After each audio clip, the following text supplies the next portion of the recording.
ఒక్కోసారి ఎంత విచిత్రంగా అంటే ఎవరికి చెప్పుకోలేనంత బాధ ఎప్పుడు కలిగిద్దంటే, ఏ ఏ మగాడికైనా భార్య తోడుంటే ఎటువంటి కష్టం వచ్చినా నాకు భార్య తోడుంది, నా పిల్లలు తోడున్నారనే ఒక స్వభావంతో ఆలోచిస్తాడు మగాడు.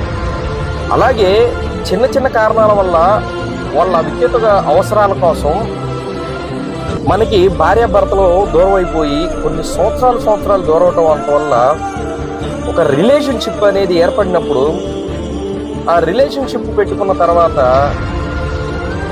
అక్కడున్న వ్యక్తులు కూడా వాళ్ళ అవసరాల కోసం, వాళ్ళ బిడ్డల కోసం, వాళ్ళు జీవితంలో బాగుపడాలి అని మనల్ని అడ్డు పెట్టుకున్నప్పుడు కొన్ని సందర్భాలలో ఒక్కొక్క సిచ్యువేషన్లో ఒక్కొక్కసారి అక్కడ జరిగే సిచ్యువేషన్ వల్ల మనం ఎంత బాధ కలిగిందంటే అది ఎవరికి చెప్పుకోవాలో అర్థం కాదు, ఎవరికి వినిపించాలో అర్థం కాదు. ఇలాంటి టైంలోనే పరమశివుడు అనే వ్యక్తిని, ఆ పరమశివుడిని నమ్ముకొని ఉన్న అందరికీ కూడా ఆ శివయ్య ముందు కూర్చొని ఒక్కసారి ఏంటి శివయ్య అని ఆలోచిస్తే నిజంగా విలువలకి ఇంపార్టెంట్ ఇవ్వాలా, వ్యక్తిత్వాలకి ఇంపార్టెంట్ ఇవ్వాలా అని అంటే నేను విలువల్ని ఎప్పుడు కూడా తీసుకోను.